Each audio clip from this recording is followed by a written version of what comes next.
Now I would invite Prime Minister Rudd.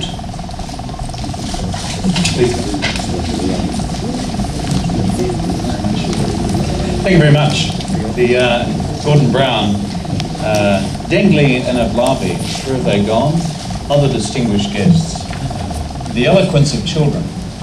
And their message today has been wonderful for us all to hear and sobering for us all to reflect on, because they represent the human face, the absolute human face of that which we seek to do through the Millennium Development Goals.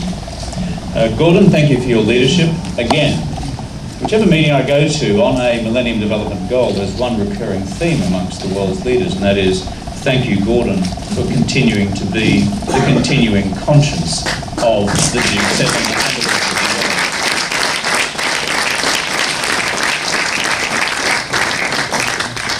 And your leadership is valued indeed. Education, the engine room of the economy, the engine room of equity, the engine room of possibility, to liberate little children, young people, often from slavery.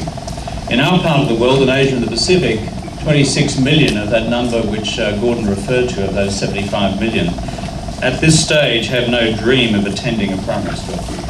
And that is our challenge, and that is our practical responsibility, and that is that for which we must now take responsibility.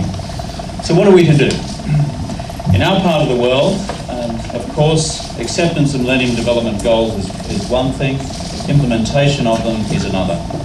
What we now commit ourselves to do is to provide $500 million over the next 3 years, to put more children in schools and to improve the quality of education in our part of the world. It is one part of a global initiative which is necessary to give effect to this great initiative of education for all. Gordon said before that it is not just the right thing to do, and it is, but it also speaks to other concerns of the world. Gordon also spoke before of security. One of the practical things we're doing with our great friends and partners in Indonesia is right now building 2,000 new schools, right up and down the archipelago. A necessary thing to do, a good thing to do. And one that was washed away, in which all of the children bar 17 were killed in a tsunami back in 2004. I reopened that school only about 6 months ago. The look on the kids' faces are like the looks on the kids' faces we have here today. A practical thing to do, a good thing to do for the future.